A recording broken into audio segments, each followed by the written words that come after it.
coming down. Haters pipe down. Niggas talking down. Someone with got it. Soda. Get your mind on your shit, but like the chill. Soda. H time, about to go swing wild when we coming down. Haters pipe down. Niggas talking down. Someone with got it. Soda. Get your mind on your shit, but like the chill. Soda. H time, about to go swing wild when we know I'm talking about.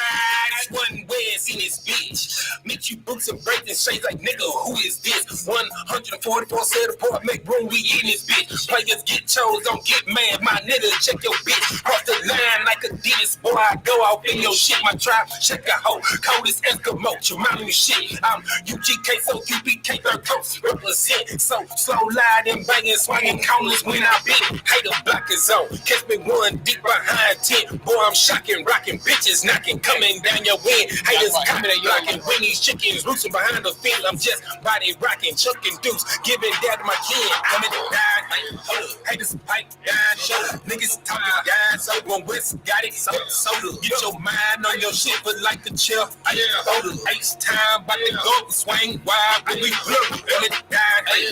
Haters pipe down, niggas talking down. So one West got it, soda. Get your mind on your shit, but like the chill. Soda. H time, about to go swing wild when we a hater is a pig in a pippin trying to dig in. Imagine me covered in field trying to fit in. Nigga, please, a royalty, prodigal son from the streets. Over here, real G's, eat a mic, bend the knees, chicken steady bopping. When we mobbing, blocking like they robbing. If she Bobby, righteous modest, I just might just see what's popping. It's the tape, I know Poppy, boss, hogging when I'm flossing. Brotherhood's a whipping, touch your prince to the power, won't be a problem. Tribe ties, how we rocking, kingdom coming, ain't no stopping, coming down like a chair, swinging no when it's dropping. Black Spanish, nigga, Americans, baby boy, how we locking. One West got it, ain't gon' say the more I'm done. Top coming down, haters pipe down, niggas talking down. So one West got it, soda. Get your mind on your shit, but like the chill.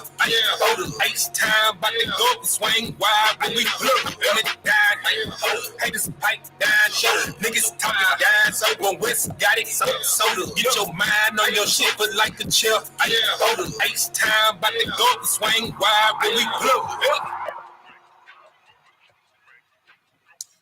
All right. Clap it up. All right. It's the Israelite School of Universal Practical Knowledge. Started out at 1 West 125th Street, Harlem, New York, under commanding General YAHANNA. It is Monday, the history breakdown class, where we break it down line upon line, precept upon precept, here a little, there a little, backing up external references with internally what is in the Bible. We will be wrapping up Genesis 47 today, picking up on where we left off last week. Last week. So the most important thing that you got to understand, which is what is not only so important about this chapter, but also how pivotal to the point to where it applies today, right? And where we are in the world and what's going on, because famine is upon us, right?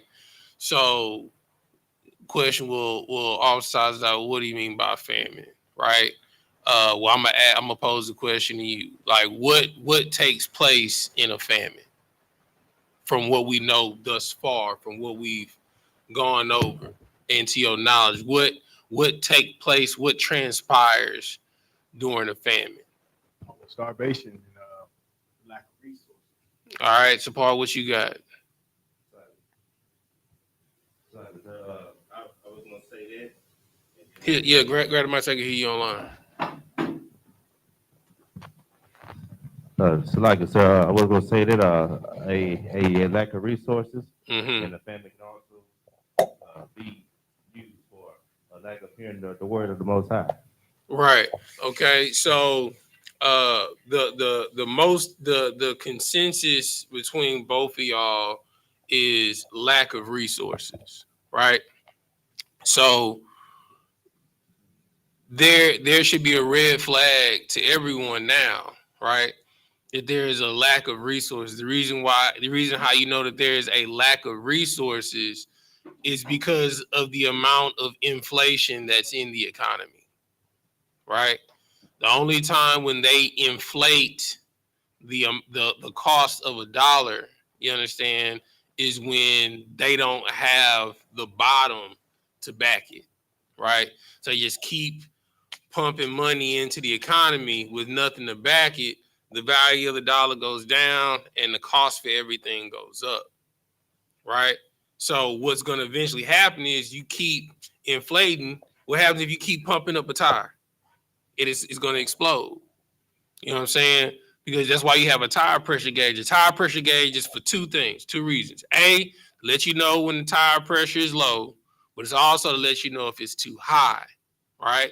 And that's where we are in the United States. The tire pressure is extremely too high. And at any moment, this pressure will blow this thing, right? So what type of pressure am I talking about? Okay, we talking about cultural pressure, right? So of course you got our oppressor oppressing us. You know what I'm saying? But the thing is that he's trying to hide the oppression that's about to come for him. You understand?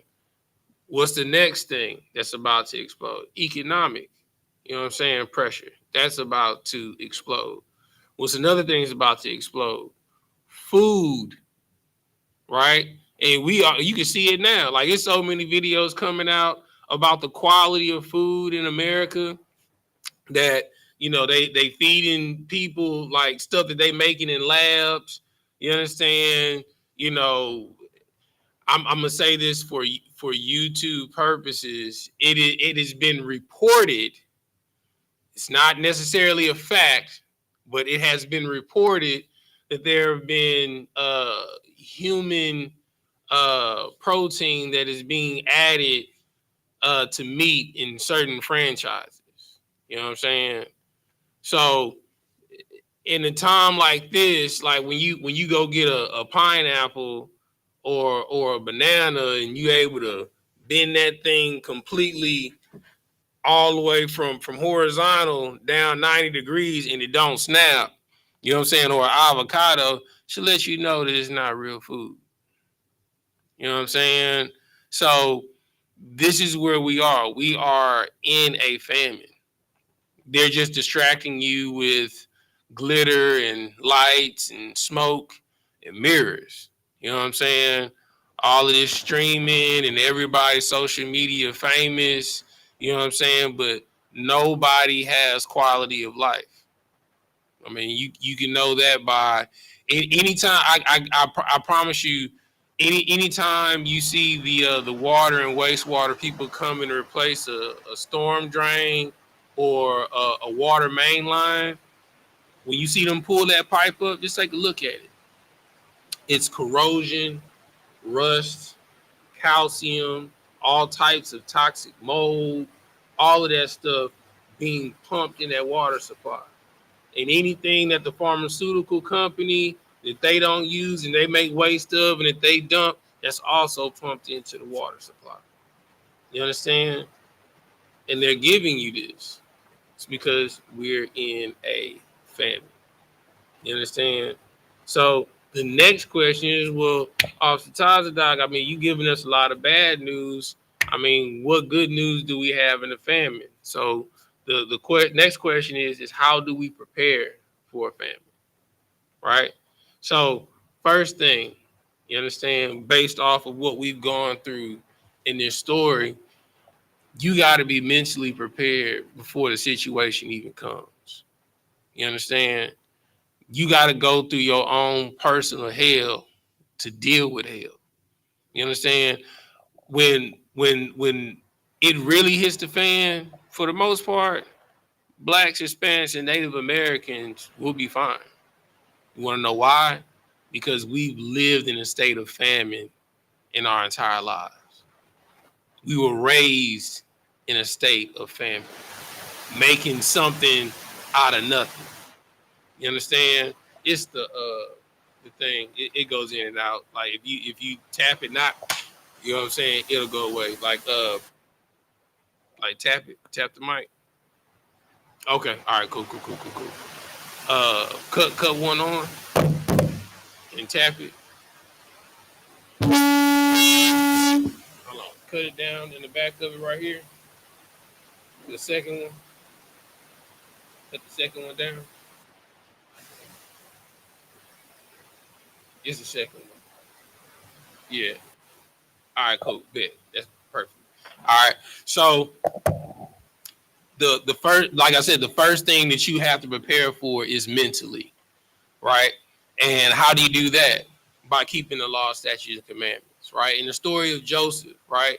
Joseph was given a vision, right, of things to come, right? Now his vision is that all of his brothers and his father would end up bowing down to him, right? He didn't say, hey, I'm gonna have a dream tonight and I'm gonna have a dream of all y'all bowing down to me.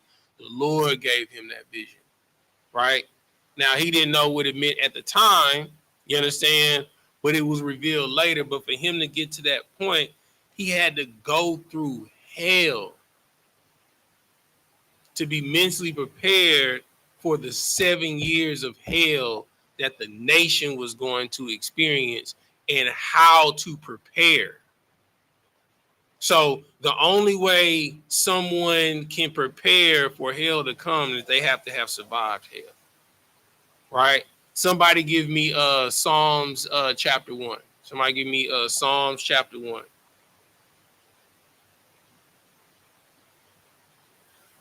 You know what I'm saying? Everybody know this is my favorite scripture. Psalms 1 is my favorite scripture. Like if you as a man or a woman are trying to figure out, you know, your path, and if you're off the path, this is the best scripture for you. And you got to go ahead and read it. This is the book of Psalms, chapter 1, verse 1. Mm-hmm. Blessed is the man that walketh not in the counsel of the ungodly. Man, hold on, man. That thing loud. Turn the maybe on the actual physical monitor, that one. Yeah, turn it down in the front. Do mic check, Sawadia. Just say mic check. Mic check. Do one more time. Mic check. Turn it up a little bit more on your end. Turn it up. Say mic check one more time. Mic check.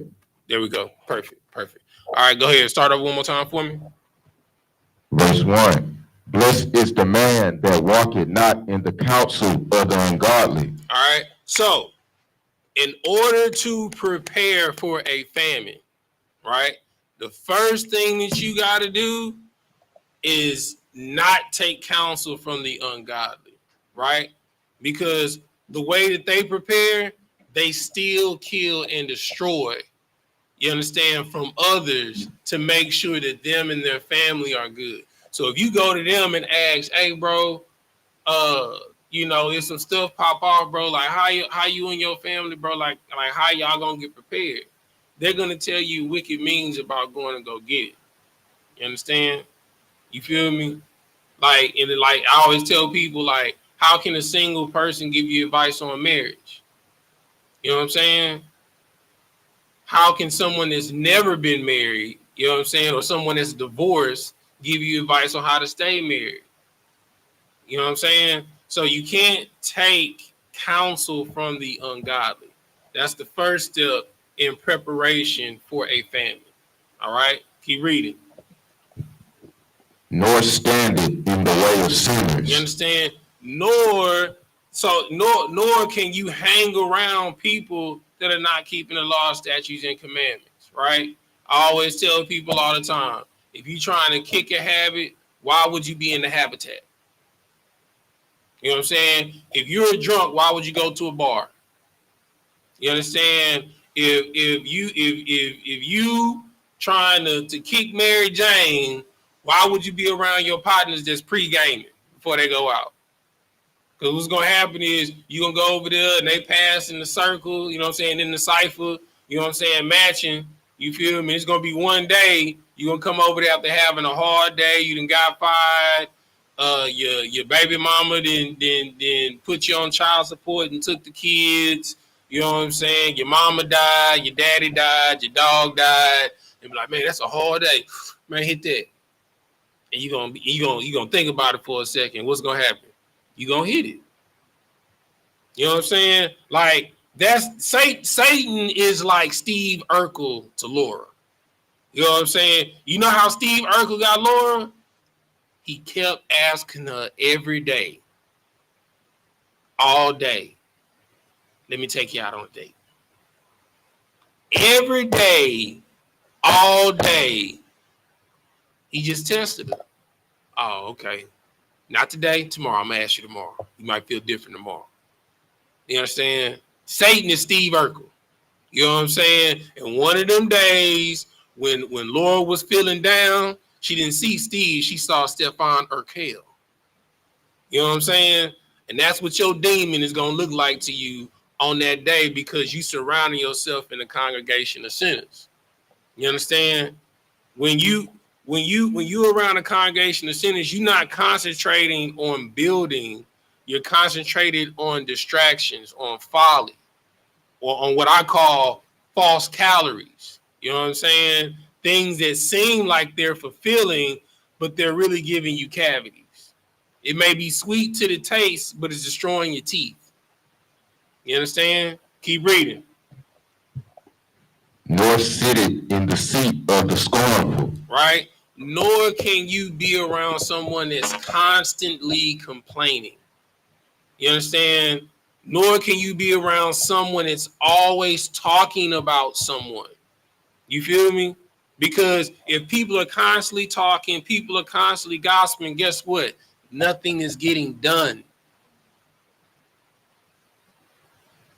Birds of a feather, what? Flock together. Keep reading. Verse 2. But his delight is in the law of the Lord. Say that one more time. But his delight is in the law of the Lord. Now, you got to understand this, right? Joseph went through hell, right? We saw him get kidnapped. Did he curse God? At any point, did he curse God? Did he say, like, you know, Father, why hast thou forsaken me? Okay, what about when he got sold into slavery? Did he curse God or complain to God? Okay. What about when he was falsely accused of rape and thrown in jail? Did he curse God or complain to God? You understand? Because his delight was in the Lord, because in all of those bad situations, what was the one consistent thing that happened throughout all those situations? That's a question. When he was kidnapped, when he was sold into slavery, and when he was falsely accused of rape and thrown in prison, in all of those situations, what was the consistent thing? I almost said it and he almost gave it away. You gotta say it on the mic, brother. He still had his life, and the Lord never left him. He still had his life, and the Lord never left him. Yes, that is a very key point, but it's one other thing. Go ahead. He was always to a position of power. Give that brother a hand. You know what I'm saying? In every condition, you understand, the most important part was what you said. He had his life. He never died. You understand? He was always protected, no matter in what amount of danger he was in. I mean, you get kidnapped. Most people that get kidnapped die. They're killed. They don't. It don't matter if the person that they call for ransom from, they give the ransom. The child is, or the person is never returned. They get the money and they kill the person because they know if they give the person back, it's a higher percentage of them going to get caught. You understand? So people that are kidnapped, for one, majority of them die, and if they don't die, they never see their families again because they're sold into slavery and they get sent to some country that they don't know where they are. They don't speak the language, and there's someone's servant that they keep in a box somewhere and pull out for their amusement.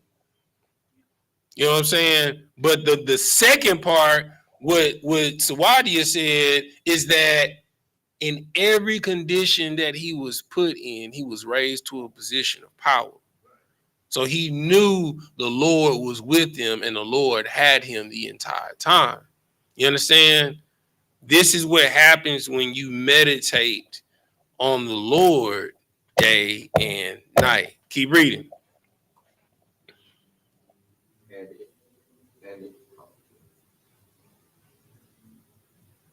And in his law doth he meditate day and night. Keep reading. Verse 3. And he shall be like a tree planted by the rivers of water, that bringeth forth his fruit in his season. Now, when was Joseph a boy or a man when he got the vision from the Lord? When he got that dream, was he a boy or was he a man? He was a what? Say it in the mic. A boy. You know what I'm saying? He was a boy, right? And how many years did it take for that vision to come to fruition? Anybody remember?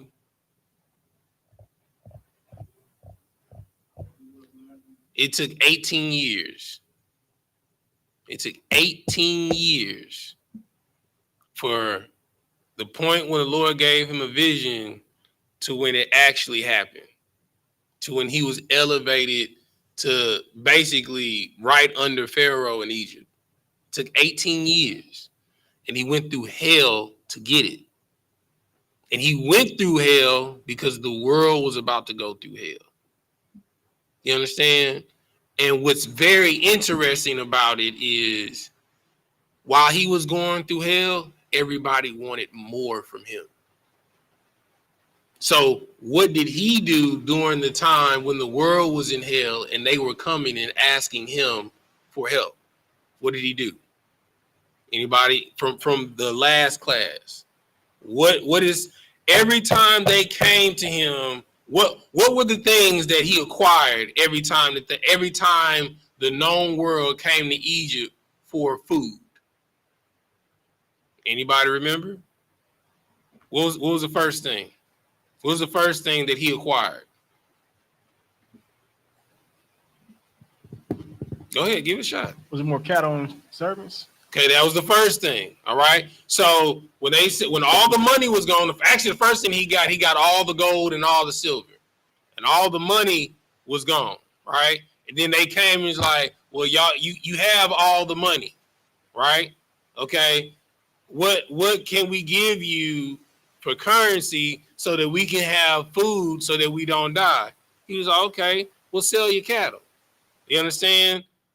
They were selling horses and cows that was worth thousands of dollars for loaves of bread. You understand? That was the second thing. What was the third thing that they came up off of that Joseph acquired? What was the third thing? So we got gold, we got cattle. What was the third thing? What was it? The land. You understand? So not only did he acquire all the money in the world, he acquired all the cattle in the world. Then he got all the land that was in the land of Canaan and in Egypt. You understand? So these are the things. This is how it's going to fall. This is how the world is going to fall. The first thing that's going to fall is whatever the currency is. Whatever the dollar is, it's going to fall. Right? And then the only thing that's going to be precious is food. Right? So you're going to sell off whatever cows you have so you can get food. You understand? Or you're going to barter them and trade them, whether it's lamb, sheep, goats, horses, cows, dogs, whatever. You're going to barter the trade so you can feed your family. What does this horse mean to me and my family is starving? You know what I'm saying? What does Bambi mean to me and my family is starving? You know what I'm saying? What does Fido mean to me when my family is starving? Take my King Corso. That's the example that I gave last time. We all know a King Corso, you understand, minimum is $7,000 and $10,000. A dog. you gonna trade that King Corso for some boudin. You understand? Cause your family is starving. You feel me? And you gonna give up your whole kennel for some boudin.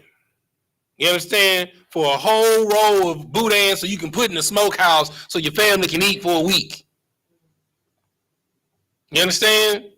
Then the next thing that he acquired was all of the land. Now, we looked up last class, right? For 40 acres, 40 acres. We're not talking about 100 acres. 40 acres is roughly $750,000 to $1 million. It's 40 acres. Matter of fact, hey Siri, how many acres is Egypt?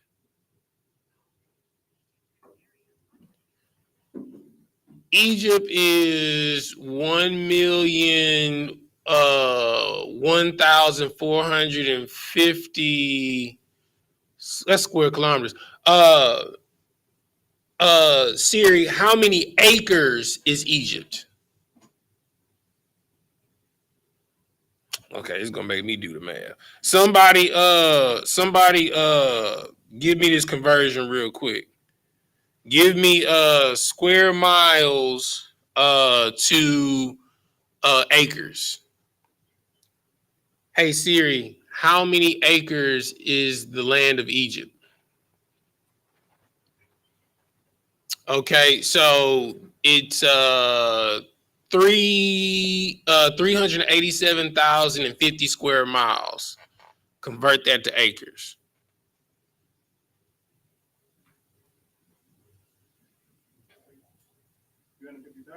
387,450 Acres. Mm-hmm. 247,939,200. Oh, let me see. 387,450. I got it right here. Jeez, yeah, you're right. That's a lot, brother. Let me see. 1, 2, 3. 1, 2, 3. 247,968,000. All right, so let's divide that by 40 and go to my calculator so we can give you about how much money the land of Egypt is worth. So we said 247,968 0 divided by 40. So the land of Egypt is worth $6,199,200,000. The land. If we just doing it based off of the conversion, right, of 40 acres equaling to $1 million. And that's, it varies if it's city or country, right? Like rural area or city area. That was 40 acres in a rural area was $1 million. So like 40 acres in, let's say, Washington, D.C., like the District of Columbia, that's probably like 750 million. You know what I'm saying? So it varies. So I'm just giving you a ballpark figure. If all of the country was rural land, he just acquired $6 billion worth of assets on top of all of the cattle in the known world, on top of all of the known silver and gold, right? Okay. And what was the last thing that they sold?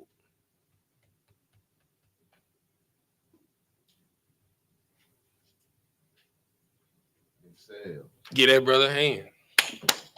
Right? So the last thing that they sold was themselves. They sold themselves into slavery. You understand? And we're going to read what Joseph did once they sold themselves and their lands. Right? So this is what you need to know as far as the famine that's to come, how everything is going to fall. So the things that you need to be paying attention to is the stock market, the financial market, right? So that's going to be the first thing to go, right? We already dealing with extremely high inflation, right? Once the market crashes, you understand? You know what that means? That means when you go to the bank, or when you try and go to the gas station, when you try and go to the grocery store, your bank card don't work no more, right? So I want you to think the mindset of pandemonium that's going to happen when people find out they don't have no money, that they can't Uber eat. You understand? They can't go to McDonald's, can't go to Taco Bell, can't go to Popeyes, can't go to Fiesta, can't go to H-E-B, can't go to Kroger. They can't buy Pampers and Similac for their baby. They can't go to CVS or Walgreens pharmacy to get medicine for their children. What do you think is going to happen? So, and then on top of that, you didn't kill two birds with one stone. You didn't took away their money and their ability to get food and water. People are going to start murdering one another. They're going to start going in people's homes and robbing them. Now, on top of that, add an EMP and knock the power out. I watched an interview with an old Navy SEAL, and he said within 2 weeks, if you live in an urban population and you don't have means to get to a rural area based off of urban warfare, he said within 2 weeks, 900,000 people in every city population will die from either murder, starvation, or disease in 2 weeks. And then a plague is going to break out because now you got dead bodies everywhere and nobody's getting rid of these dead bodies the proper way. So then you're going to have a plague breakout. He said within 2 weeks, in every major city, 900,000 people will die. Now, those rest of those people, so now the money's gone, right? There's really no source of food. So now they're going to be heading out to rural areas and trying to find people that have farmland. He who has the resources is king. If you have land, you're a king. If you have cattle, you're a king. If you have, so remember I told you, this is going to be the new currency right here. It's going to put a whole new definition on making it rain. You understand? They're going to be like, what would you do for a drop of water? I'm going to just, what you going to do for it? Look at that. It's wet. What you going to do for this water? I like wet too. You going to get wet for some wet? That's what's going to happen. Because you can live longer off of water than food. You can't go more on based off of a medical report. You can't go longer than 4 days without water. You know, you can go a long time without food. You can probably go 7 to 2 weeks. You know what I'm saying? 7 days to 2 weeks without food. But without water, 4 days, you die. And that's what it says in the book of Revelations. People will long for death, but it will not find them. Imagine being on that third day and not having no food and no water. You're going to be weak. You're going to be crawling around water.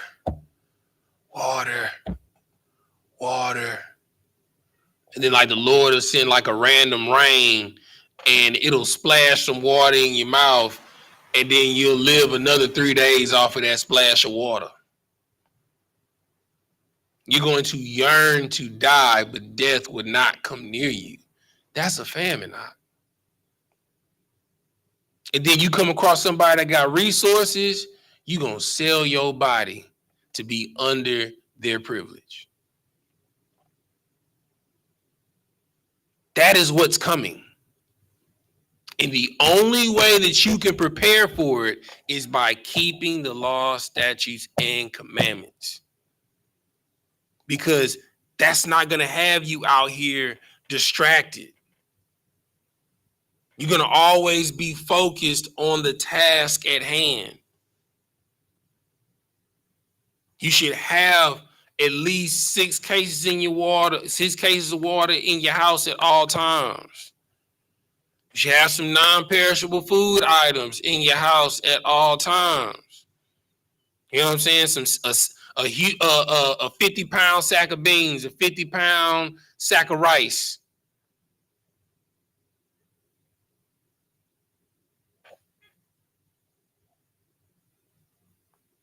You should be ordering you a bag of seeds to plant off of Amazon. So whenever you do get out to a rural area, you know what I'm saying, while you working on your food rations, your beans, your rice, your non-perishable food items, you can plant some seeds into the dirt and grow you some food so you don't die. This is the mindset of Joseph. Because for those 7 years while things were good, he was taxing everything and putting it up. Finish out Psalms 1 for me.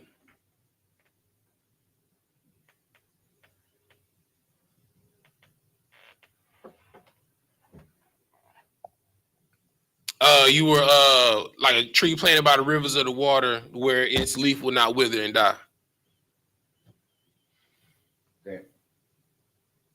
That bringeth forth his fruit. Try the other mic. Let him use the other mic. That's the one that be tripping. Go ahead. That bringeth forth his fruit in his season. Mm-hmm. His leaf also shall not wither, and whatsoever he doeth shall prosper. So you got to understand that everything that you're preparing for is never for the moment, right? Like I always use the example of boxing, right? You running all of these miles, you understand, you doing all of this conditioning, all of this calisthenics, all of this training, you understand, on an amateur level for 3 3-minute rounds. You understand? So you're doing all of that. You train for 6 months for 9 minutes. You're training for 6 months for 9 minutes. Think about that. To be perfect for 9 minutes.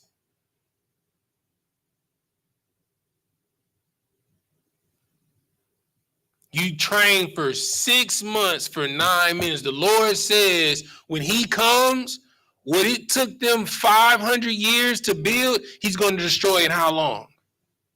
An hour. What it took them 500 years to build in this nation, when the Lord comes, he said he's going to destroy it in an hour, Ak.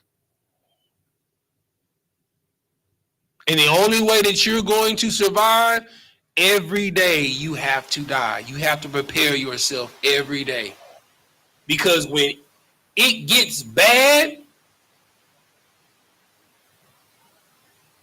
you're not going to be able to survive if you don't have a righteous mind state, because it's going to be dog eat dog out there. If you don't have the wisdom of God, you're going to die. That is the only thing that not only saved David, not only saved Joseph, but saved the entire nation of Israel. Because of the sacrifice of one man. So don't say, who am I? I'm just one person. If you're constantly sacrificing for the Lord is going to put you in position to save lives. You understand?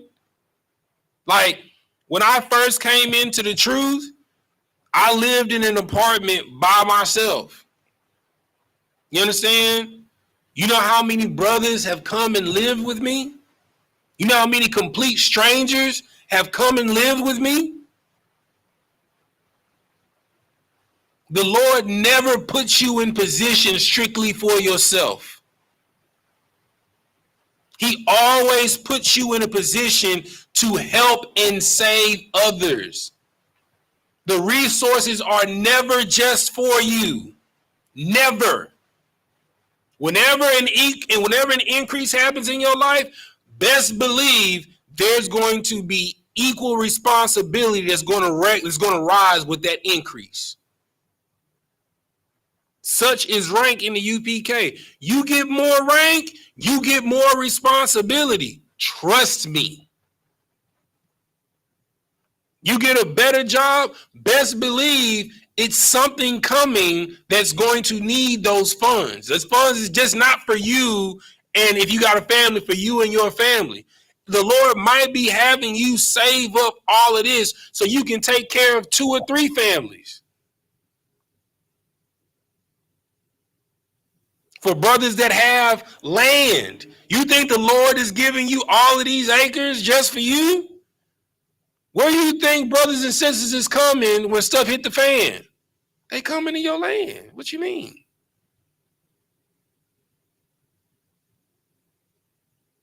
Where you think your family is coming? It's the same thing, like they call it survivor's remorse, right? When someone like hits the lottery or someone goes to the NBA, someone goes to the NFL, you understand? They have remorse because they're the only one that made it out. So they try and help everyone in the hood.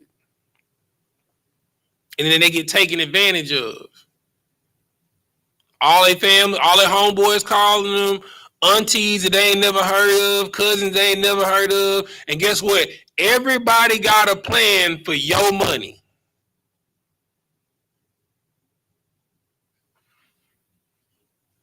Because one thing that you have to understand is he who wears the crown is the biggest servant.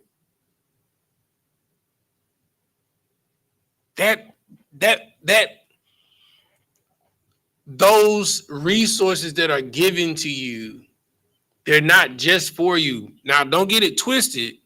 You're not to be foolish. You got to be responsible with the resources that the Lord gives you, because you cannot help everyone. Salaki, sir. I'm teaching class. Can I call you out the class, sir? Come, Shalom, Christ. So, what you have to understand is whatever is given to you, you have to be a good steward over. You know what I'm saying? It don't matter if you just flipping burgers. You understand? I was a cook. Before I was an executive chef, I was a line cook. And let me tell you my story. My degree is in architecture. You know what I'm saying? I have 12 commercial buildings under my belt, 2 that I've personally designed. You understand? 10 that I worked on. I have innumerable amount of houses that I've designed and constructed. Right? As soon as I came into the truth, got blackballed in my industry. I had to figure out a way to survive. I started working at restaurants. You understand? Was a line cook. From a line cook, worked my way up to become an executive chef. And while I'm doing that, other doors open up in other fields, from being a contract specialist, a construction specialist for Comcast, you know what I'm saying, dealing with fiber, now to doing what I'm doing with Centerpoint.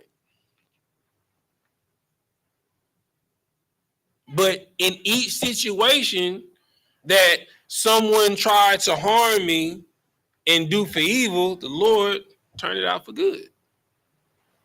But the consistent thing throughout all of those things is serving the Lord.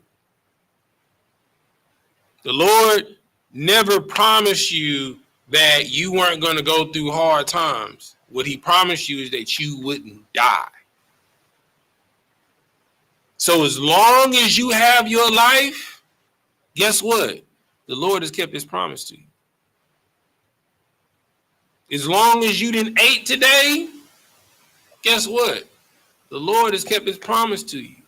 It don't matter if it's Mato meal, if it's a PBJ, hamburger helper.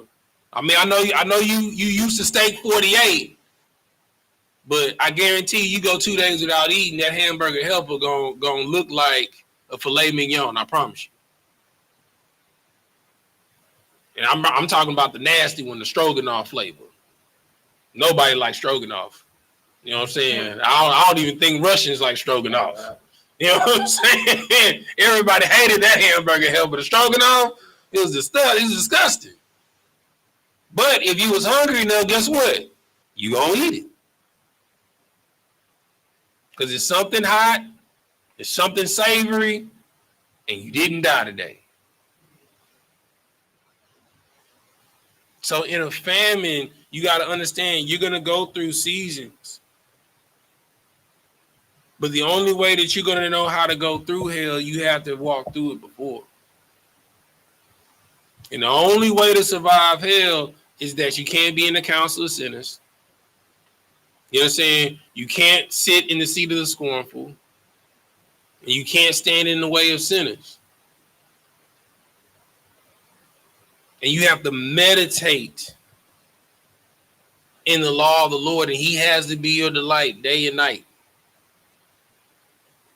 That was the only thing that kept Joseph going. Go ahead, Sapar.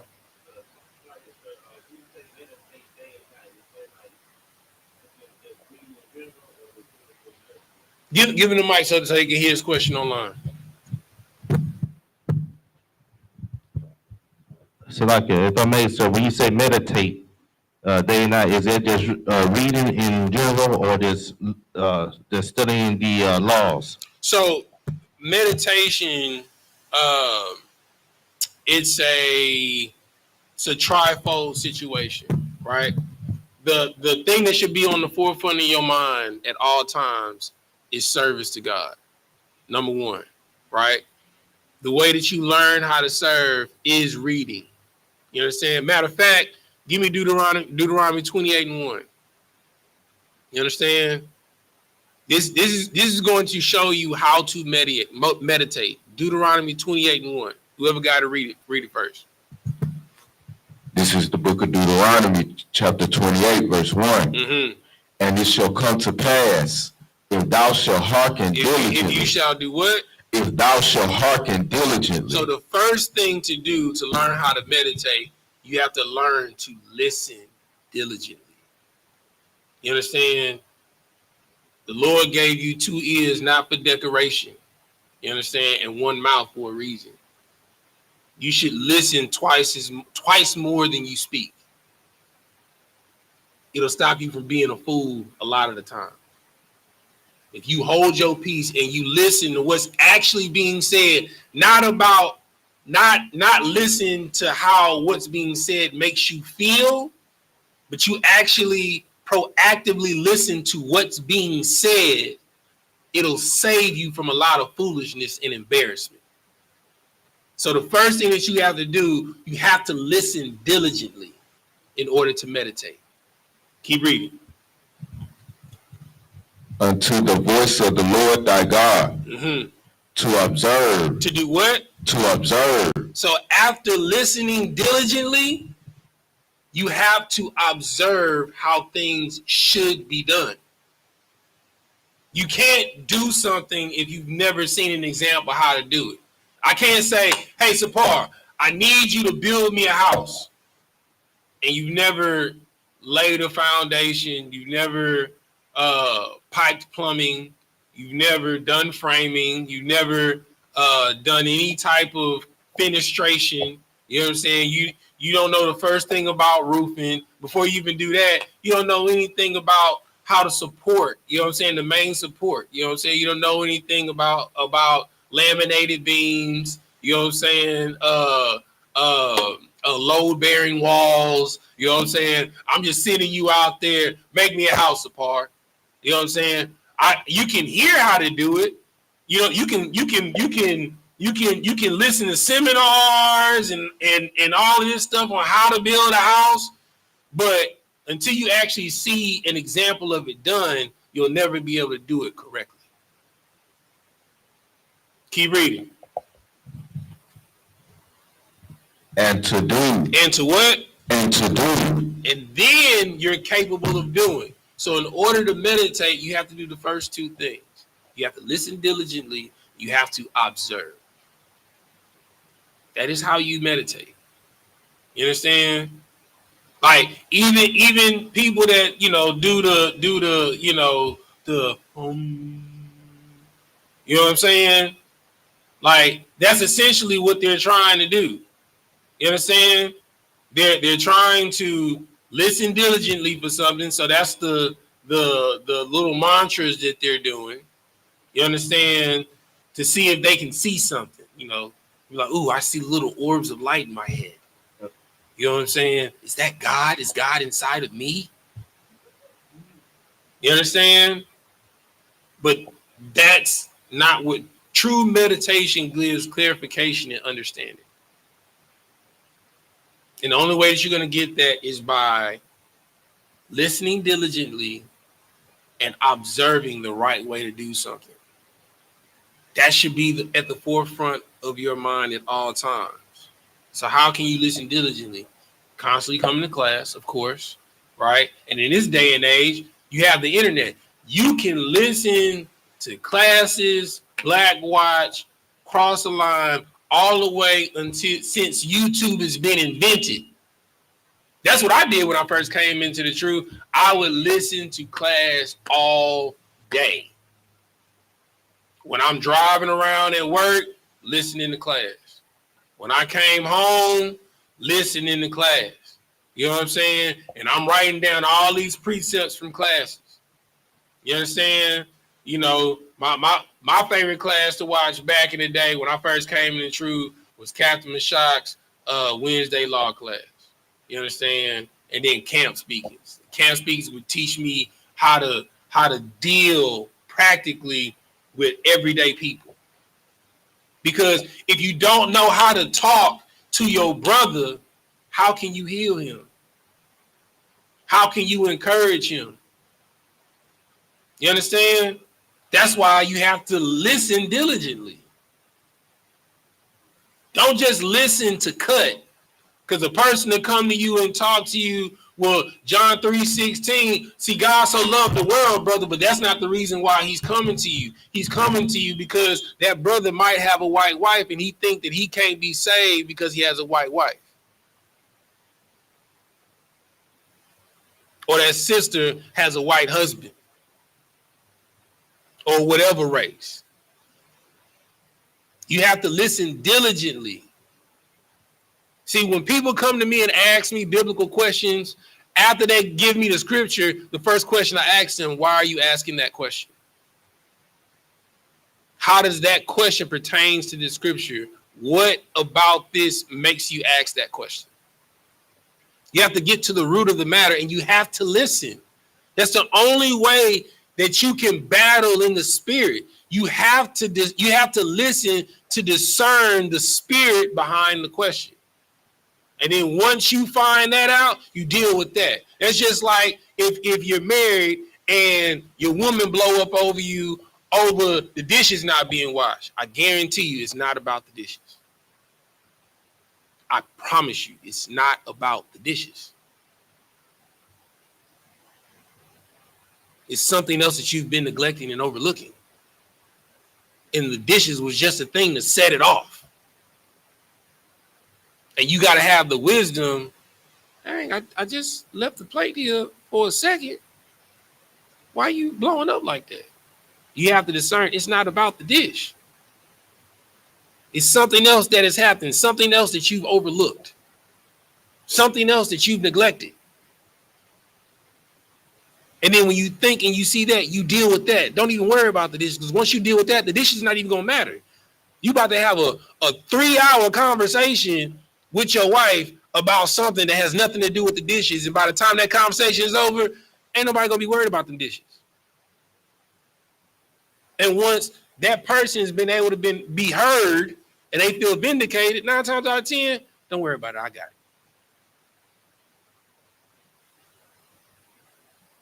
But you have to be able to listen diligently and observe. Right now, and what's going on in America, you should definitely be listening diligently to what's going on and observing. And what it says in Psalms 1, in the word of God day and night, because that's the only way you're going to be able to discern the times. That's the only way you're going to be able to survive this famine. 2 stories that everyone should be reading right now that should be at the forefront of your mind: the story of Joseph and the story of Job, because everybody's about to go through that in the world. Not just Israel, in the world. It's about to happen to everybody. It's coming. And then it's going to be, and Noah, the story of Noah. Because when the Pharisees came to Christ and they asked him, how will we know when the kingdom is come? He said, he's going to give you they were asking for a sign. He said, you're going to get the same sign as the time of Noah.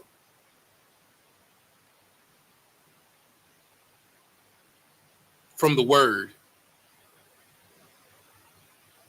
Prophets are going to tell you it's going to rain. How did Pharaoh know that it was going to be a famine? Same thing like the time of Noah. Someone told him. Joseph told him, just like Noah told everyone that water was going to fall from the sky, and it had never happened before. There have been famines in Egypt previous to this, but there had never been a famine for 7 years. Like a famine is like a dry spell, like a summer, like a season. Those are the type of famines that they had, right? But 7 years, it's just like if you ever watched Game of Thrones, it's just like when they said winter's coming. You know what I'm saying? When they have winter for years. You understand? With the White Walkers. You feel me? That's what it's going to be like.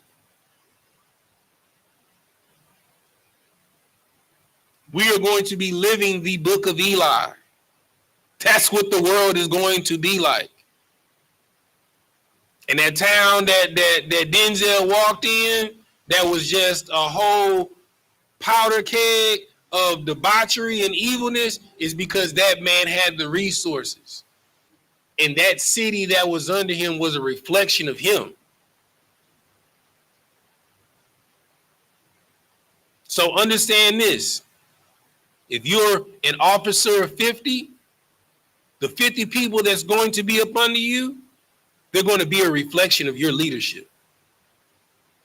If you're an officer of 500, the 500 people that are under you, they will be a reflection of your leadership. To 5,000, from 1,000 to 5,000, to a captain of 10,000, captain of 13,000, to a general. The people that are under you will be a reflection of your leadership. That's why you got to get the lessons now as a student. That's why you have to get the lessons now as a trooper, as a 50, as a 500. It's just like when someone gets $1 million all of a sudden. Whatever you was doing on a small scale when you was broke, guess what? If you had a little weed habit, guess what's gonna happen when you get a lot of money? Boy, you smoking big dope every day. Every day. If you had a little issue with women, guess what? You're gonna have a big issue with women. You're gonna be a whoremonger. Your commodity and currency is going to be whores. You're gonna have a whore every single day, and guess what's gonna happen? You're gonna die from a whore. You're gonna get an STD. You're gonna get You're gonna get AIDS. You know what I'm saying? You're gonna get something. What's the other? You're gonna get the blue waffle. Oh, just look it up. It's a form of herpes. Look it up in your phone. Yeah, look it up. Oh yeah. Look, as soon as she look it up, she could be like, "Oh my God." Yeah, that's a strand of herpes. It's called a blue waffle. Look it up, and it's not curable. Yeah, gonna be around here looking crazy. But the only defense against all of this is this. That was Joseph's only defense, was this. All right, let's go to Genesis 47 and 22.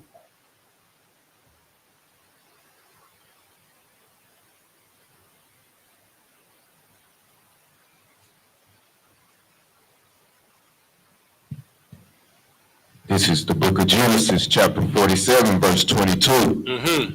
Only the land of the priests bought he not, for the priests had a portion assigned them of Pharaoh, and did eat their portion, which Pharaoh gave them, wherefore they sold not their lands. You know what I'm saying? So this is after everybody sold their bodies and their land. You know what I'm saying? The only people that were not allowed to trade their land, you know what I'm saying, or put themselves in slavery were the priests of Pharaoh. You know what I'm saying? Because their lot was given to them by Pharaoh. All right, keep reading. Verse 23. Then Joseph said unto the people. Oh, and Yahweh, hold Deuteronomy chapter 4, verse 5 for me. Go ahead, keep reading. Behold, I have bought you this day and your land for Pharaoh. Lo, here is seed for you, and you shall sow the land. And you shall do what? And you shall sow the land. Now, mind you, the famine was so bad, you understand? Like, so it's a what? All right, let me ask you a question. What are some factors that cause a famine? Does anybody know? Go ahead, Sapar. What you got? What? Okay, Sapar said lack of rain. What else? Say it one more time. Loss of your trade line. So an embargo. Huh. Okay. Give me another one. What else can cause a famine? Well, that's the same thing. War. I mean, a trade embargo. That's 9 times out of 10. That's because of war. That's why America was able to be the world power that it is, because they had a stronghold on the oil market. You know what I'm saying? In order to get oil, you understand, it'll tell another country that they have trade with, you can't sell to this country, and they'll freeze another country out of their resources. And when they starving, they'll send diplomats in there, and they'll just take the land from the people, and they'll be under military occupation. That's why we have 800 bases worldwide, and no other nation has any base on American soil. Go ahead. So, sir, like, if this was Star Wars, America's the Empire.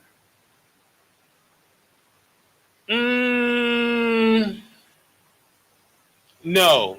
No. I wouldn't say America is the empire. I would say the empire is the Most High and his angels, and the America is the rebels, because they're trying to rebel against the empire. Go ahead, keep reading. So we had trade embargo, and he said lack of rain. There's one more that can cause as well. One more. No, not disease. Pests. Right. So no, not pestilence. Pestilence is disease. Talking about like pests, like a pest, like locusts. You know what I'm saying? Vermin. You know what I'm saying? The Lord could like, say for instance, like if you were a corn farmer, the Lord can send a plague of squirrels to go through your cornfields. Squirrels love corn. Love it. Ask General Muhammad. They've been tearing his corn crop up. Coming through there like a cartoon. You know what I'm saying? So in this case, if he was able to give them seed, you understand, you know that the famine was not caused due to lack of rain. You understand? It was due to lack of resources in the land. Okay? So, and the crazy part is they went through all of their crops because all of the money was gone. Normally, when you have a farm, your crops you sell for money. When you don't have no money, you eating up all of your crops so you don't die. So they done ate up all of their crops, all of their money gone, and then they traded everything that they had, you understand, so that they wouldn't die. Now the land that they was working to sell, to have money for their family and to feed their family, now they're working their own lands for Pharaoh now. Keep reading. Verse 24. And it shall pass. Look. Hey, a sister, Megan Dreyer, she commented in the chat. Oh, that's Naima. You know what I'm saying? She said, do not look up blue waffle. I'm trying to tell you, it's life altering seeing what that looks like, brother. It is crazy. You know what I'm saying? It is crazy looking. You understand? Keep reading. And it shall come to pass in the increase that ye shall give the 5th part unto Pharaoh, and 4 parts shall be your own. You know what I'm saying? And look, what the scripture said, it says when the righteous are in rulership, what will happen? Don't nobody know that scripture? Say what is it? The world will rejoice. What is it? The world will rejoice. Give that brother a hand. You know what I'm saying? Joseph isn't a tyrannical ruler. You understand? He said, look, I'm going to give you seed, and I'm going to give you your... Now, Pharaoh owns your land. You know what I'm saying? You're just going to be a sharecropper on the land, okay? And you're going to work the land. I'm going to give you seed to work on the land. And look, 1/5 of what you grow belongs to Pharaoh. The rest is yours. You can have the rest. But 1/5 of it belongs to Pharaoh. You understand? So what was it? 247,688,000 acres of land. Let me see. What's 1/5 of that? What's 1/5 of that? Let's see. Let me go to my calculator. 247,688. 247,688,000 times 0.05. So 12,384 acres. 12,384,400 acres of whatever crop within the land of Egypt, and that belongs to Pharaoh. Pharaoh eating forever. You understand? You can be wealthy off of a percentage. You don't believe me? Ask lawyers. You know what I'm saying? Ask agents. You understand? That's why they're so wealthy. They're middlemen. They take percentages. You understand? They have lifetime contracts and they get percentages off of royalties forever, ever. You understand? That's why it's so important to understand contract and contract law. That's a whole nother conversation. All right, keep reading. For seed of the field, and for your food, and for them of your households, and for food for your little ones. Verse 25. And they said, Thou hast saved our lives. Say that one more time. Thou hast saved our lives. Let us find grace in the sight of my Lord, and we will be Pharaoh's servants. Brother, read 26, and then I want you to read what you holding for me in Deuteronomy, Yakabad. Verse 26. And Joseph made it a law over the land of Egypt unto this day, that Pharaoh should have the 5th part, except the land of the priests only, which became not Pharaoh's. Now, this is how you know that America is spiritual Egypt. You understand? If you own a house, like it's paid off, and you own land, what you got to pay at the beginning of the year? Taxes. That's where that comes from. That's why it says, till this day. You know what I'm saying? We brought it out 2 classes ago. You understand? America ain't been in a positive leisure since 1835. Slavery was abolished in 1865. So as a black, Hispanic, a Native American, you ain't never been free in America, ever. You've been a slave since the inception of this nation. For 129 years, you've been voting for slavery. It don't matter if it's Democrat or Republican, you've been voting for slavery. You've been voting for a new slave master because he has been driving up the national debt, you understand, and then causing more inflation. The more, like, somebody look up the national debt right now. What is the national debt? Somebody look up the national debt for the United States of America. What is the national debt right now?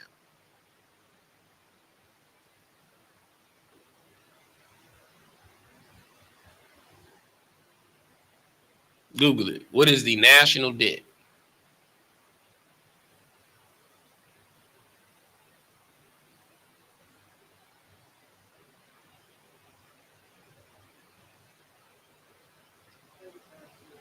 How much is it?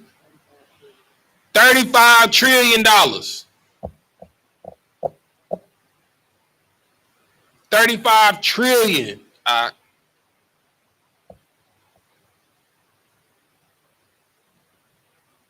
And a majority of that is the military-industrial complex.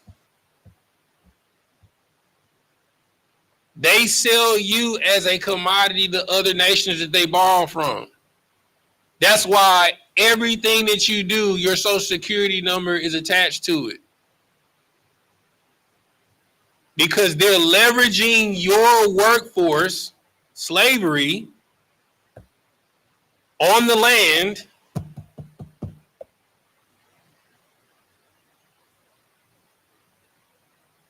to get what they need and what they want, with no intent of ever paying it back.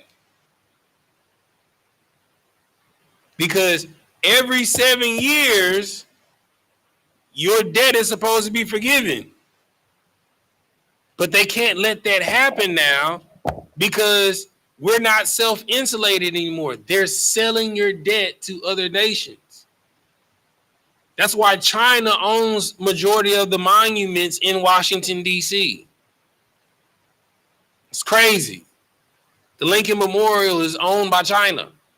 Bet you didn't know that. We pulled up that the White House is for sale. The White House is on Realtor.com. It is for sale. The House of Congress is for sale. It's on Realtor.com. Look it up. We did in class. The nation is for sale. That's why we are $35 trillion in debt. And you keep voting for the same plantation owners, same slave masters. That's why it says in this book, you will give a fifth part till this day. We have been in slavery that long. They're literally running the same playbook. Read what I asked for. This is the book of Deuteronomy, chapter 4, verse 5. Behold, I have taught you statutes and judgments. Say that one more time. I have taught you statutes and judgments. You understand?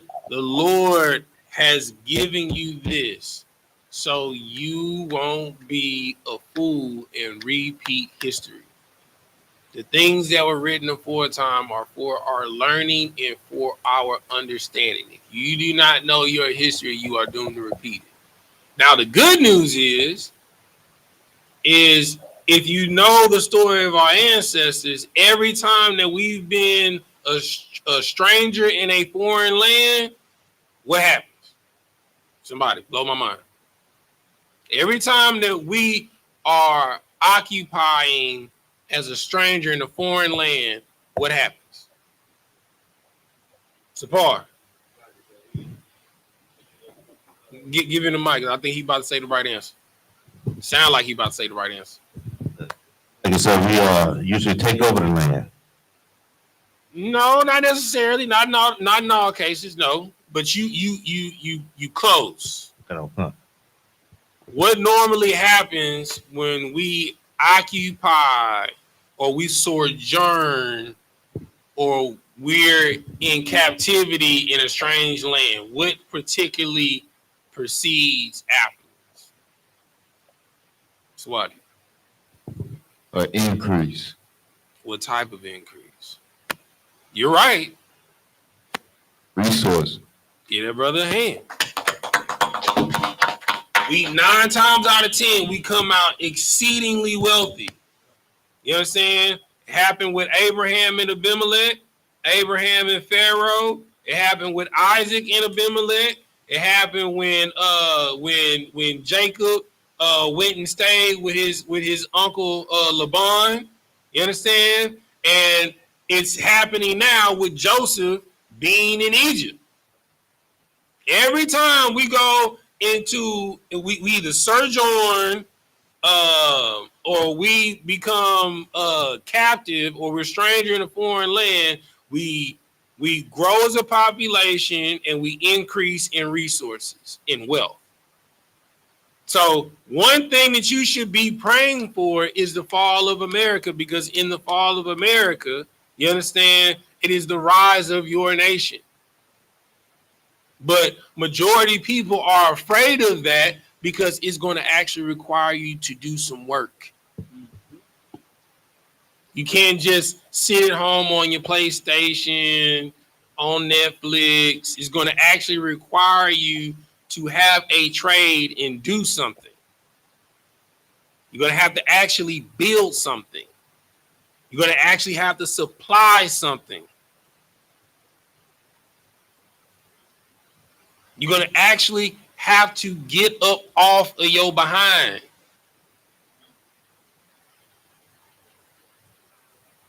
Most people are afraid of greatness because in order to be great, it requires sacrifice and obedience and discipline.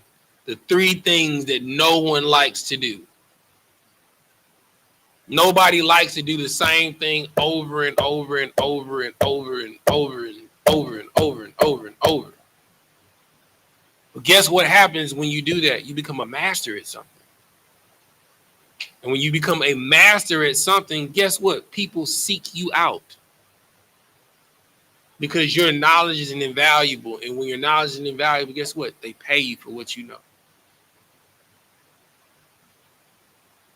There's a old proverb.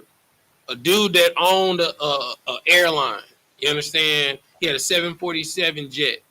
You understand? And it was grounded. And he got 7 mechanics to come, and none of them could fix the plane. You understand? These were well sought after mechanics. And then one mechanic was like, look, man, I know this old guy. You understand? He's been working on planes since Pan Am. And everybody knows anything about Pan Am, that's one of the original airlines. You understand? That started in America. It's one of the great major airlines that started. I think it was taken over by either American or Delta, or I think it split into 3 different airlines. One of those, right? So the owner of the airline calls the old guy, and he comes. He takes a look at the plane. They try and crank it. He hears it, and he takes this huge wrench. You understand? I mean, it's huge, and he whacks the turbine and the engine in one spot. And he said, "Now try and crank it up." Cranks right up. He writes a bill to the dude for $150,000. Took him 5 minutes to do that. And the dude's like, "I'm not paying you $150,000 for you doing this. Like, you're not paying me for $150,000 for whacking a turbine. You're paying me $150,000 for knowing the right spot to hit the turbine to get it to work."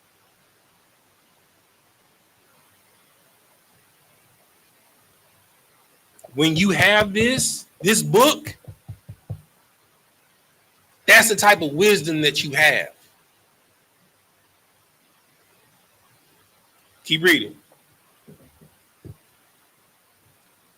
Even as the Lord my God commanded that ye should do so in the land whether ye go to possess it. Mm-hmm. Verse 6. Keep therefore and do them. Do what?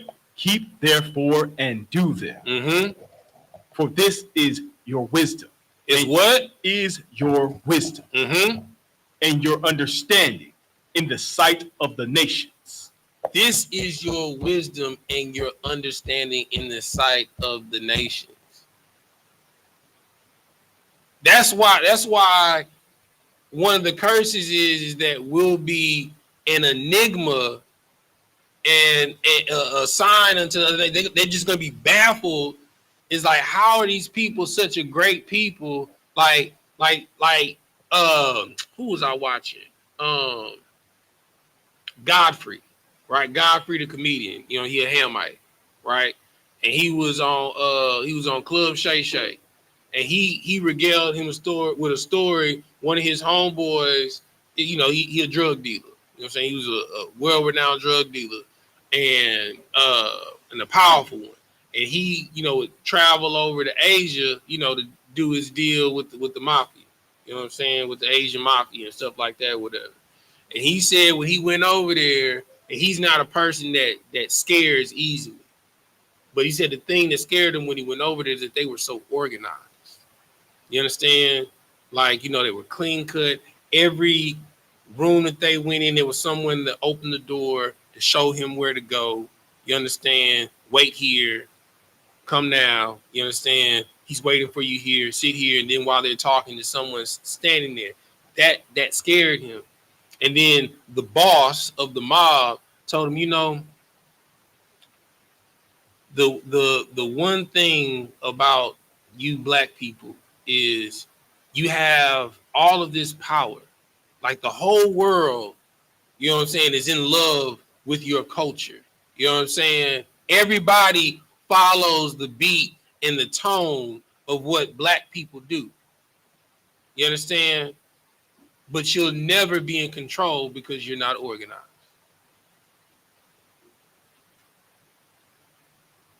This book is our wisdom for blacks, Hispanics, and Native Americans to get on code and be organized. I will regale you with another story. You understand? Tyrese just recently had an interview. You understand? And he said this, and I don't necessarily disagree with it. You understand? Like, everybody want to hate the so-called Jewish man. Why? You understand? He said the reason why you're hating them is because they're organized. You understand? Instead of watching TV all the time, once a week, every week, they sit down and they plan on how they can get and acquire things together. Same thing in the Asian community. they sit down and they plan things and they organize things how to acquire together. Same thing when the Africans come over here, when the Arabs come over here. They sit down and they plan and they organize how to acquire things together. The reason why blacks, Hispanics, and Native and our Hispanic brethren, they're a little bit further on code than we are. From a family structure and working together. But he said the reason why we won't rise to that level is because we're not on code. When you see your brother, you don't see your brother, you see your opposition. You see someone that you're in competition with. You understand? Instead of seeing someone, okay, I do this, and you do the same thing that I do. You understand? You doing about 10 units. I'm doing about 10 units. But if we come together, we can do 20 units. And split the profits down and cut down our profit and cut down our cost margin because we're not competing with one another. So our overall overhead cost is going to be lower because I'm not having to front 100% of the cost and you're not having to front 100% of the cost. I'm doing 50, you doing 50. So the profit margin for both of us on the back end will be higher because we're sharing resources now. Instead of me competing with my brother, competing with my sister. Instead of me, oh, she got this on, or he got this on, or they went on this trip, you know what I'm saying? Or he went on this trip. Why don't we go on a trip together? Most people that plan these elaborate vacations, guess what they do? They save all year for it. They plan. You can do anything that you want to do in life if you plan. This is the plan. It was written out a long time ago. You done tried everything else, but this plan. Sapar, you had your hand up. Salaki.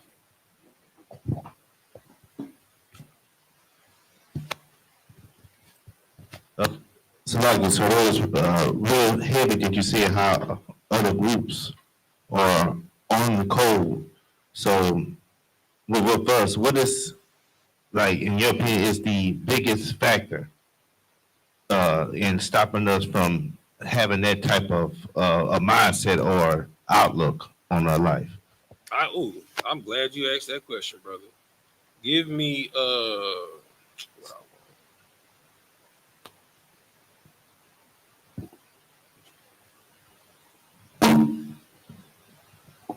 somebody give me Matthew 22 and 38, and you're gonna read the 39. Let me go there, Matthew 22.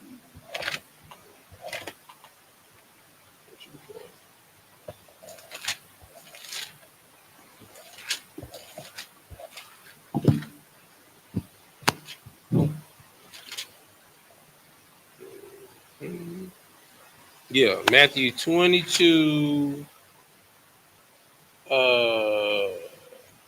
Start at 36. This is the book of Matthew, chapter 22, verse 36. Mm-hmm. Master, which is the great commandment in the law? Mm-hmm. 37. Yahushua said unto them, Thou shalt love the Lord thy God with all thy heart, and with all thy soul, and with all thy mind. Now, the first and foremost, the precept to this in the Old Testament, you understand, is in Ecclesiastes. I think it's Ecclesiastes 12 and whatever the last verse is. You understand, where it says the whole duty of man is to fear. Right, you know what I'm saying, is to fear God and keep the commandments. Right. The first problem is blacks and Hispanics and Native Americans, we don't have any fear of God. You don't have reverence for God. We don't love God. Because if we did, we wouldn't do the things that we do. Keep reading.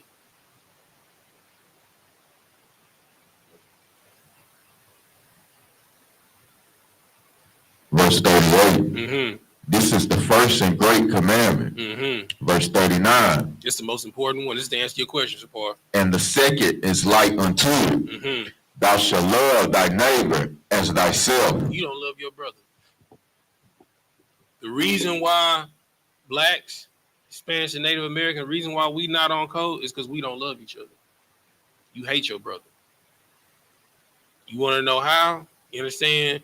When your brother, when your brother walk by your car, you lock your doors. You understand? When you see your brother in the gas station, instead of saying good morning, you mean mugger. You line him up like he your opposition. Same thing with your sister. You don't love your brother as yourself because you wouldn't want nobody to have prejudice immediately against you. You are of your father, the devil, because that is how your oppressor sees your brother. You have the same sight, vision of your people as your oppressor does. That's why we're not on code. You're more likely to hurt your brother than to feed your brother, than to clothe your brother, than to give your brother nourishment or shelter. We're selfish and we're cowards because it takes strength to do that. Knowing that the person that you're helping might not even appreciate it, but you're not doing it for that. You ever notice you've never seen a homeless Asian person in America? You ever notice you've never seen a homeless Arab in America? You ever notice that? Have you ever seen a homeless Japanese person in America? You ever seen that before? You want to know, have you ever seen a homeless Vietnamese person in America? Have you ever seen a homeless East Indian in America? Think about that. I want you to seriously think about that. You want to know why? Because they're on code. They'll have that person working in a nail salon. They'll have that person working at a liquor store. They'll have that person working at a beauty supply. They'll have that person working at a gas station, even if it's sweeping up and cleaning. They may have that in their country, but they'll never let a foreigner see their people in that life because they're on code. They'll house a family from their nation until that family gets on their feet and able to get a house of their own. You want to know why? Because they're on code. You'll never do that. We'll never do that because we hate our brother. We'll hate our sister. You rather your people be homeless on the street than to help them get cleaned up and get on their feet. Because you don't love your brother or your sister as yourself. That's why I'm telling you, this is our code. This is our culture. He just read it in Deuteronomy 4, Deuteronomy, what I said? Yeah. That this is your wisdom in the sight of the other nations. Right? Finish the rest of that. Read verse 40.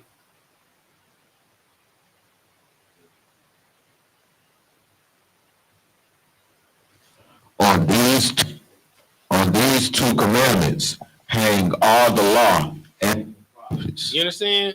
On those two things hang all the law, statutes, and commandments. If you can keep that in your mind, forefront of your mind all day, at all times, we'll be perfect as a people. Go ahead, Sabar. Give him the mic.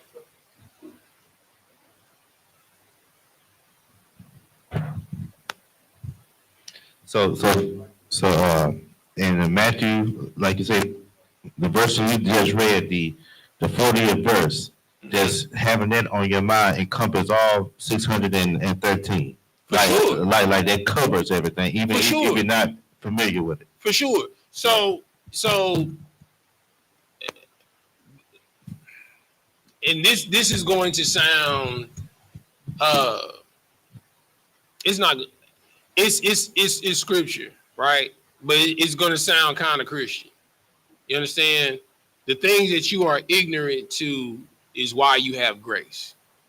You know what I'm saying? But there's no justification in ignorance of the law. You understand? You are supposed to educate yourself. That's the observation that we talked about, right? You're supposed to hearken diligently and observe before you're able to do, right? Now, the things that you are ignorant to, that's why you have grace. Because previously, if we were in old times, even if you found out what you were doing was wrong, you tried to correct, and you came to me, you was like, look, I didn't know it wasn't okay to smoke weed, but I stopped. You know what I'm saying? I'd be like, so, but you smoked weed before, right? And you'd be like, Con. And then I'll tell someone to hold you in charge, and then I'll stone you and kill you. The grace that Christ gave us is so that we can learn from our mistakes. You understand? But once you learn and you do it again, there's no more remission for your sins. That's why I said there's no justification in ignorance of the law. You understand? That is a today's phrase that comes from the Bible. You understand? There's no more remissions of sins once you know better. That's biblical. It comes from the Bible. You understand? Because sin is transgression of the law. Once you know better, you have to do better. There's no, well, I know at that point it's punishment, judgment. You understand?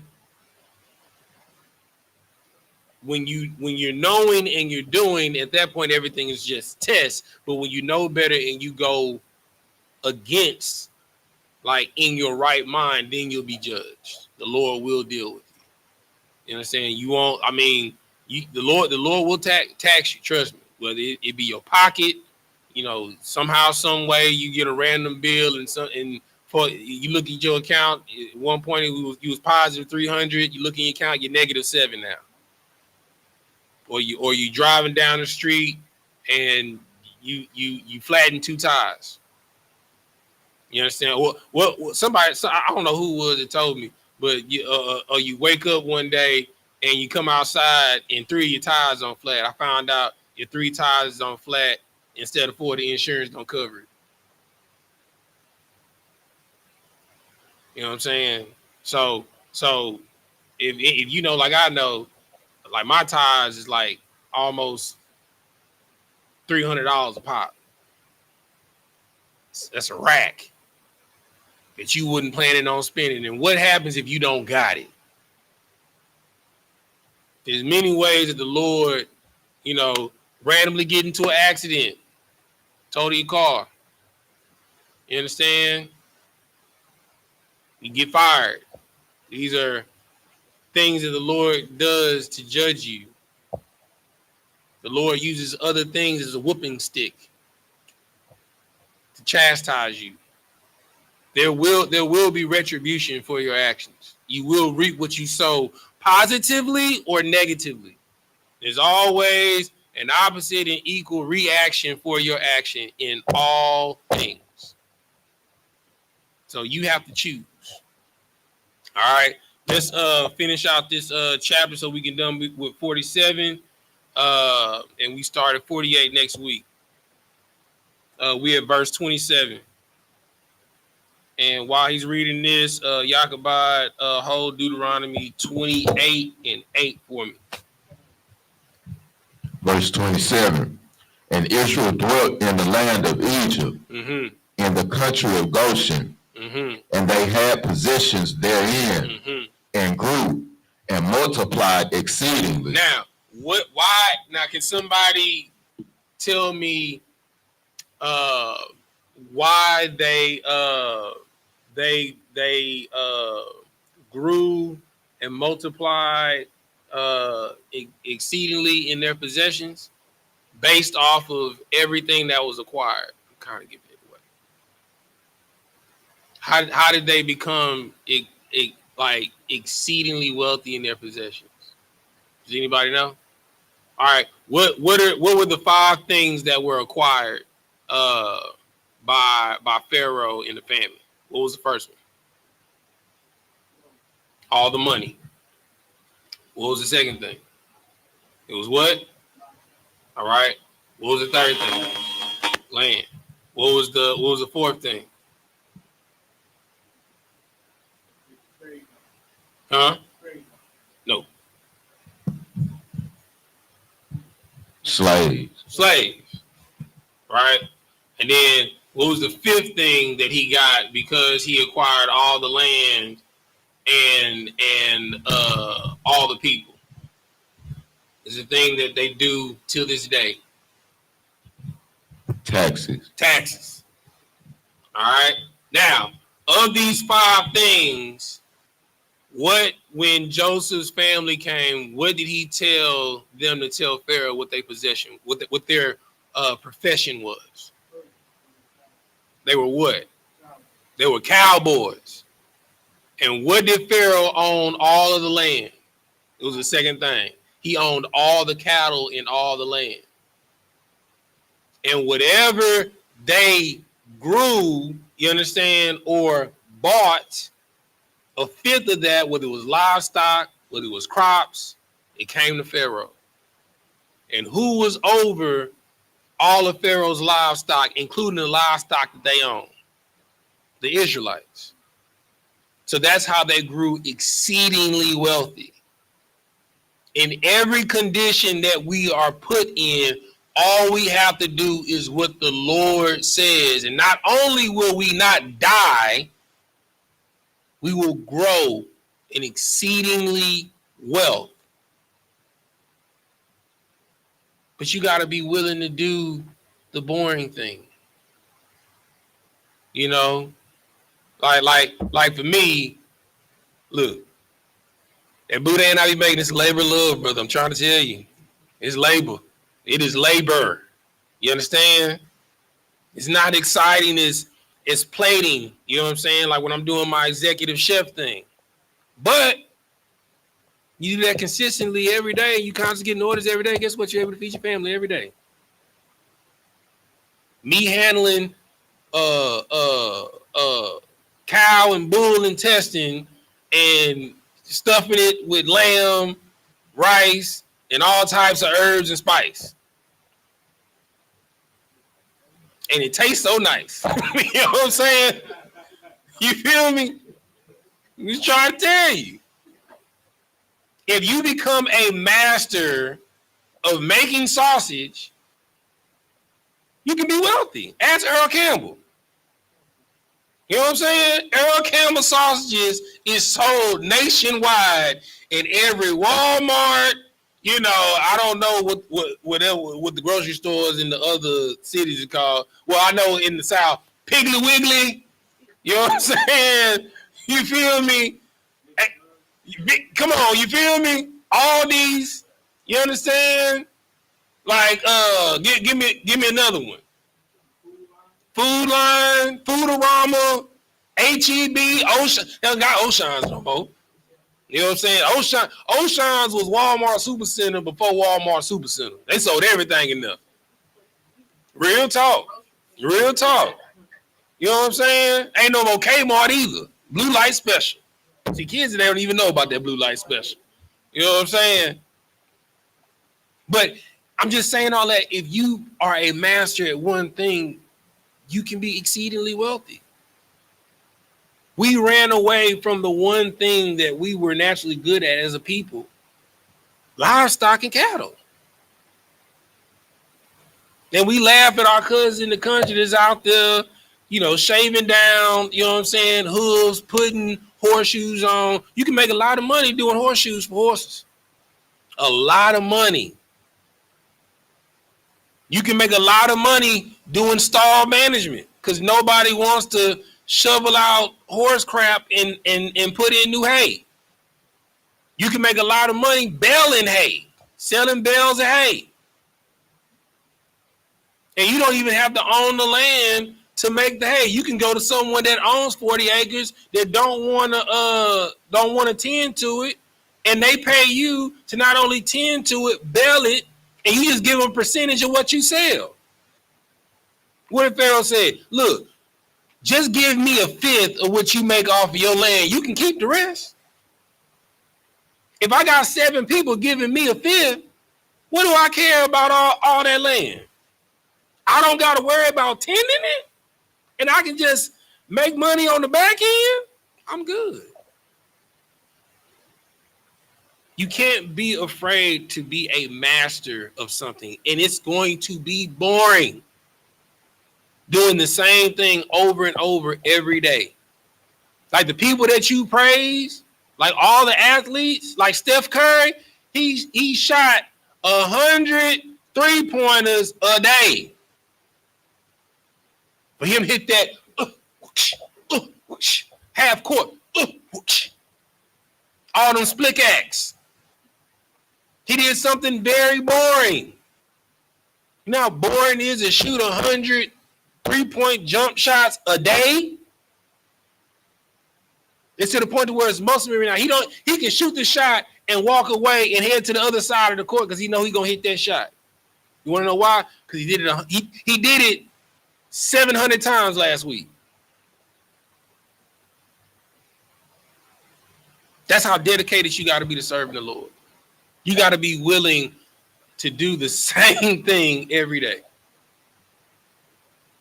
Got to be perfect at it. How can you know in sports you got to be perfect? In academics, you got to be perfect to be successful. You understand? In food, to be a Gordon Ramsay, you got to be perfect. But when it comes to the Lord, you got grace. I don't got to be perfect to be successful. You're lying to yourself. Keep reading.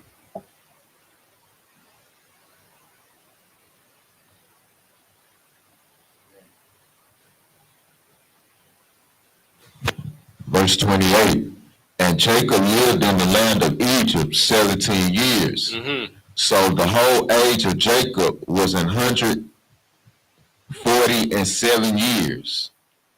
Verse 29, and the time drew nigh that Israel must die. And he called his son Joseph and said unto him, if now I have found grace in thy sight, put, I pray thee, thy hand under my thigh, and deal kindly and truly with me. Bury me not, I pray thee, in Egypt. Mm-hmm. Verse 30, but I will lie with my fathers, and thou shalt carry me out of Egypt, and bury me in their burying place. Mm-hmm. And he said, I will do as thou hast said. Verse 31, and he said, swear unto me, and he sware unto him. And Israel bowed himself upon the bed's head. All right. Now read what I asked for, Yakabad, in Deuteronomy. Deuteronomy 28 and 8. You're gonna read the 10. Okay. This is the book of Deuteronomy, chapter 28, verse 8. Mm-hmm. The Lord shall command the blessings upon thee in thy storehouse, mm-hmm. and in all that thou settest thine hand unto. So this is why Israel grew in possessions and grew to become, and it multiplied exceedingly to become a mighty nation. Because everything that we put our hands to, the Lord bless. Because as in the question that Sapar asked, you know, how do we meditate? It's because we hearken diligently. You understand? We observed, and then we did. Keep reading. And he shall bless thee in the land which the Lord thy God giveth thee. You understand? So the Lord gave them the land of Goshen. You understand? They left the land that the Lord had previously gave them. They sojourned in Egypt as strangers and then was given another land. that they did not have to plow, you know what I'm saying, or sow, but they reaped it. You understand? If you know anything about a lot of the parables dealing with either the Most High or Christ, it's saying that the Lord reaps where he does not sow. You understand? When you're following the Lord, you may get fired from another job, but that it's just another opportunity waiting for you. You know, we did a class, and I was talking with YAHANNA. You understand? I asked him a question, about how many jobs he didn't have. You know what I'm saying? And he told me, he did security. What job you told me you did before you did security? I did the fortune cookie, John. Then I did security. Then I did the buses. Right. I did security. Right. So in each situation that he was either let go or he quit that job, you understand? There was another opportunity that was waiting for him, which was a company that he did not build. Just because you feel that you are losing an opportunity, that's not the end of the world. You know what I'm saying? Just because you don't get what you want, that might not necessarily be what you need. Because you got to understand, this is a marathon. It's not a sprint. You're just here for a stop to pick up something along the way that you're going to need down the line. It's just a stop on the bus. Some of them you might have to get off to get a changeover, to get another bus to get to go where you need to go. That's what you got to understand about this walk. You're not going to be on the same bus all the time. Sometimes you got to get off at a stop and you got to wait.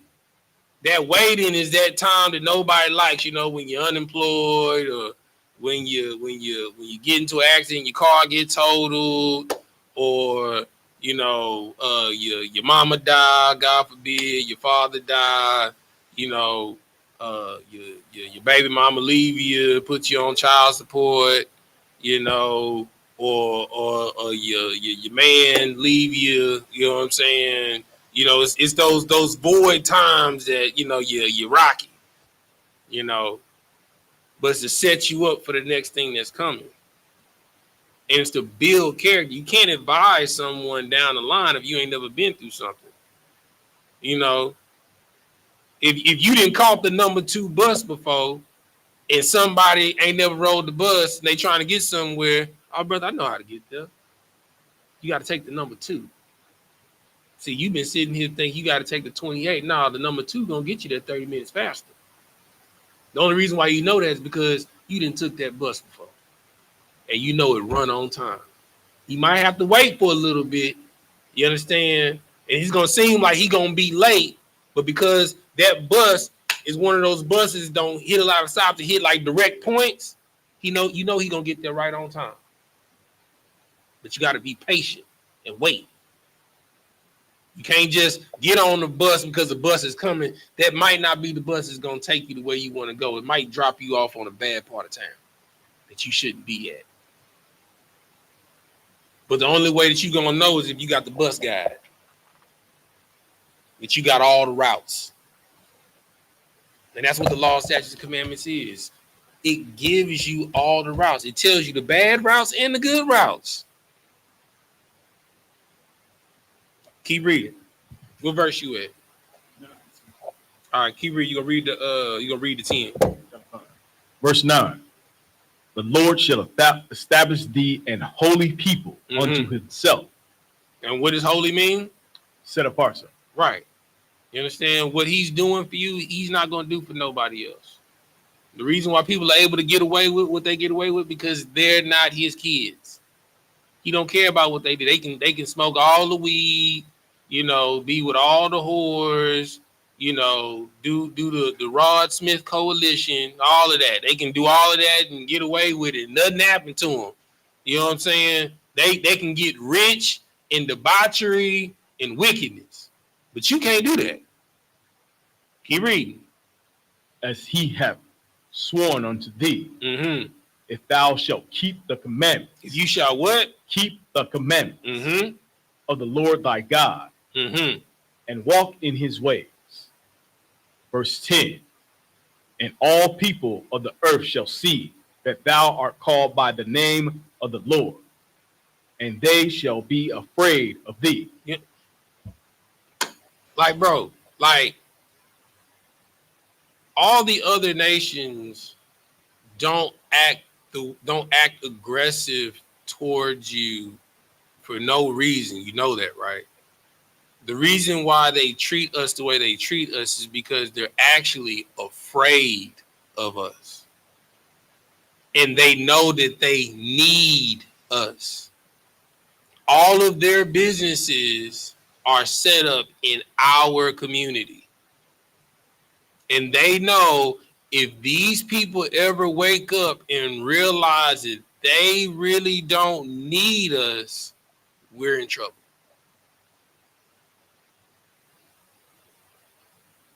That's why they treat you the way they treat you, because they don't understand that how can they see that you're great and what your potential is and you don't. And they're even more afraid because they know how they treated you, and they feel like if you ever realize who you are, and what your potential is, you'll do way worse than them than what they did to you. But the difference between us and them is just like Joseph. What somebody read Genesis 47 and 25. What did the people, what did the foreigners say to Joseph when he became in rulership? And remember, he was treated horribly when he was kidnapped. He was treated horribly when he was a slave. You understand? And he was treated horribly because he was falsely accused and thrown in prison by all of these foreigners from all these other nations. But because of what he did and how he acted, because he could have just like, well, y'all don't got nothing else to give me, y'all just gonna die. But because he said, I'm gonna give y'all seed and I'm gonna give y'all land to work, y'all just give me a fifth part of what y'all get in harvest and y'all keep the rest. Let's find out what the stranger said. This is how we gonna rule the rulership. Read. This is the book of Genesis, chapter 47, verse 25. This is what the foreigners are going to say about us. And they said, thou hast saved our lives. Say it again. Thou hast saved our lives. Because when America was in rulership, they terrorized the world. Their currencies were lies and deception. They traded in secrets. You understand? But when we become in rulership, they're going to say what? Read it again. Thou hast saved our lives. Keep reading. Let us find grace in the sight of my Lord. Mm-hmm. And we will be Pharaoh's servant. But instead of them saying Pharaoh, they're going to say we will be Christ's servant. That's the type of ambassador that you have to be for the Lord. And when the righteous are in rulership, the world will rejoice. Because they're going to realize that you all saved our lives. Because you are justified in killing us. But we know if we kill all of y'all, who will work the fields? Who will do waste management? Who will do the postal service? Who's going to work the restaurants? Who's going to be the delivery driver for Uber Eats? We know that we will need workers in the kingdom.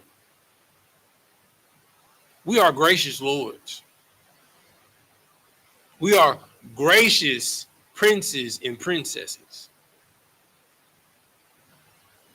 We are not like our oppressors, but we will take captives of those who once oppressed us, and we will have them serve us like we once served them. But we will not render evil unto evil, because when our Father comes and he sends our King, he'll do enough.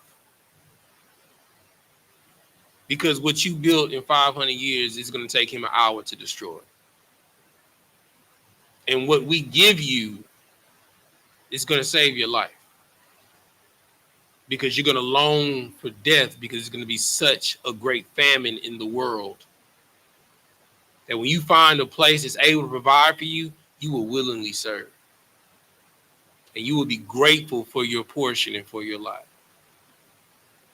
All right. And with that, we're going to say Imagine, which means to stand. Let's see if we have any questions. There's no questions online. All right, no sweat. Saw, which means to turn and face the east.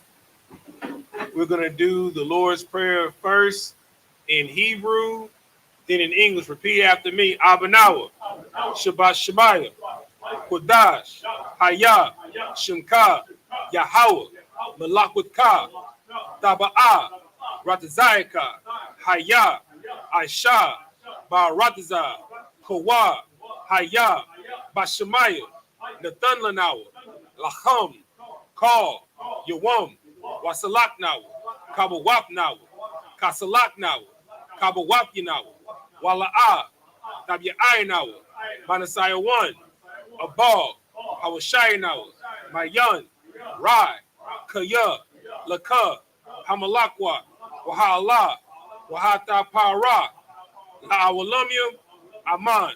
In the English, our Father, which art in heaven, hallowed be thy name. Yahweh, thy kingdom come, thy will be done in earth as it is in heaven. Give us this day our daily bread, and forgive us our debts as we forgive our debtors. And lead us not into temptation, but deliver us from evil. For thine is the kingdom, and the power, and the glory, forever. So be it. Sar, turn and face in front. We're going to give a courtesy salute to the brothers and to the sisters. Individual, Bani Shabbat, Majid, Ra, Yahweh Ba'ashim Yahweh Shah Barakatah, Yadibata, Sar, turn and face the sisters. Individual, Bani Shabbat, Majid, Ra, Yahweh Shemar Tha Ba'ashim Yahweh Shah, Yadibata, dismissed.